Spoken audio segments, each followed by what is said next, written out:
Hey guys, since I published my guide on Skeletal Reavers a few days ago, there's been a few changes. I've been collaborating with some friends and content creators, so I just wanted to update the build. There's been loads of support, loads of comments on that guide, so I just wanted to share a few things that have changed. I've updated the original guide, Mobalytics, so you've still got everything there. I've updated the changelog under the video for the original guide, so you can refer to that if you want. Here I'm just going to talk a little bit about the reasoning and a few of the things that have changed, just very quickly. It's not going to be a long video. So first of all, I of course removed the gain mana per enemy killed on gloves. Of course that doesn't work with minions. It didn't work in PoE 1.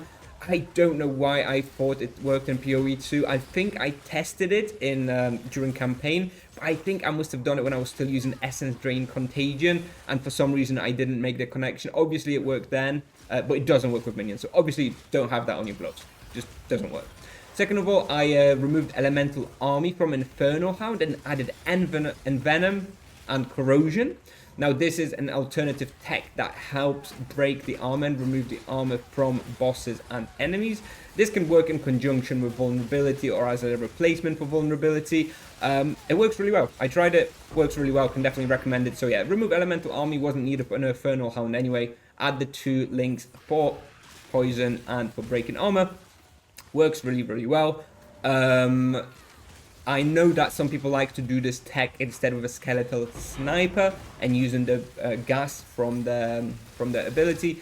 Now I tried it and honestly I didn't love it very much. I prefer the sort of passive application of this from the Infernal Hound, but of course it can also work as skeletal sniper for him to remove the armor.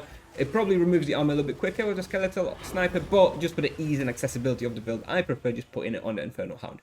Next of all, I also added a section because loads of people have been asking about the Venom Draw. So I do recommend getting Ailment Threshold in normal act. You can also pick up Mana Regen if you want, but you know it's not that necessary. Ailment Threshold is much harder to get than anywhere else. And in the Cruel campaign, I recommend Chaos Resistance. Attributes are okay, but not that great. I do definitely recommend getting Chaos Resistance. You know, because there's 10 extra Chaos Res, that's hard to get otherwise. Next change, I added a section about, because again, loads of people have been asking, I've added a section about Mind over Matter versus Energy Shield. And yeah, just for clarification, Energy Shield absolutely works on this build. You can definitely go Grim Feast, Energy Shield, just on spec from all the mana nodes. Works just as well, honestly probably has even a higher ceiling. The one thing I will say about this is I do think that Grim Feast and Energy Shield stacking builds are way too strong currently, so I do expect them to get nerfed within the next 2 weeks or so. So, you know, a couple of weeks from now, it may well make way more sense to be on the Mind over Matter build, depending on what happens. Currently, they're kind of similar. Maybe the Energy Shield version is a little bit stronger just because you can cap the Energy Shield really, really high. Overall, though, not a massive difference. I'm going to try the Energy Shield build at some point just to make sure. But yeah, it's fine to run the Energy Shield if you want to. Moving on, I've changed a few links. First of all, in the Skeletal Reaver, I removed Minion Mastery and added back Heavy Swing. It does definitely increase our damage a little bit. So we don't have Minion Mastery in it. We actually don't have it socketed anywhere anymore. Second of all, I updated the Magnified Effect gem to Expanse in the Pain Offering gem. We don't, it limits us to casting it once every 6 seconds, but we don't cast it that often anyway. So yeah, just a better area of effect. Then next one, I added Detonate Dead as an alternative to Razor Zombies. So I've been testing Detonate Dead tech quite a lot, and it's fun. It works pretty damn well. Unfortunately, we don't have that many ways of scaling the Detonate Dead damage with this build. However, it is fun, and it's definitely very satisfying to see the pops. So yeah, you can consider using Detonate Dead instead of Razor Zombie. I don't think using both of them works, so one or the other. I'm personally actually still leaning towards Razor Zombie. I think I prefer using that one. However, Detonate Dead also works very well. It has a lower mana cost because you just keep it at a level 7 because you don't need to increase the level of it, so it only costs like 10 mana or something, which is super cheap, which in a Mind over Matter build is important because then, you know, you're not using your health resource to cast as much. However, I think Razor Zombies are just a little bit stronger. I mean, Detonate Dead has a higher upfront damage. Razor Zombies has a higher, you know, damage output over its lifetime.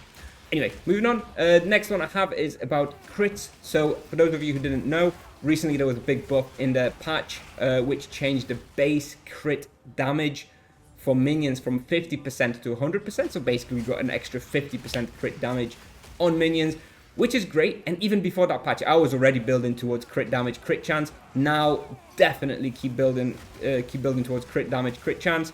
Pick up those jewels with crit chance, very, very strong now, much stronger than before the patch.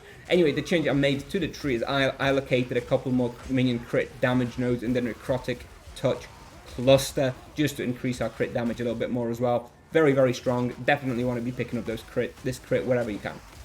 And that pretty much sums up all the changes I have to the build so far. I will just mention that I tested a bunch of other things. I've been testing a lot. So I tested Unearth as a way to spawn extra minions and help with like narrow corridors and stuff.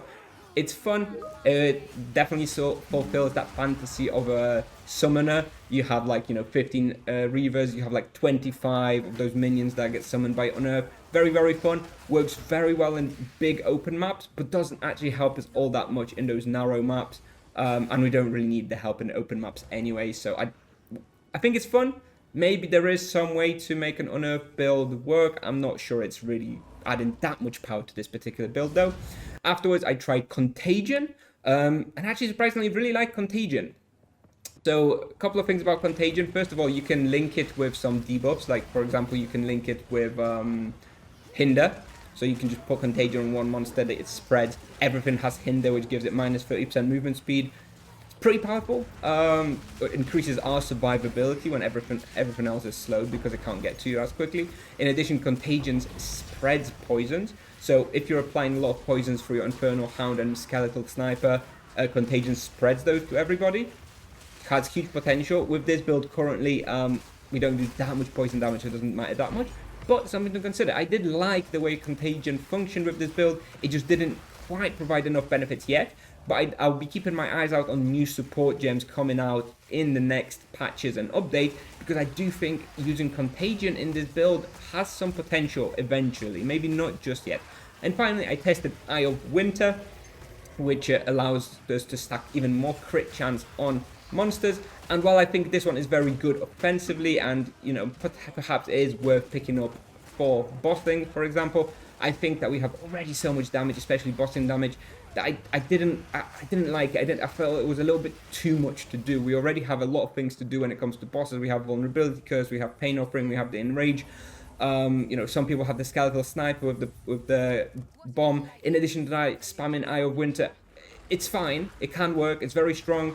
I like to make simple and easy to use and follow guides, and I felt like Eye of Winter was just that little step too much to do in one of my builds, so I didn't include it. It's very good, definitely an alternative. You can look into it if you'd like some more damage, some more crit chance. It can be very strong.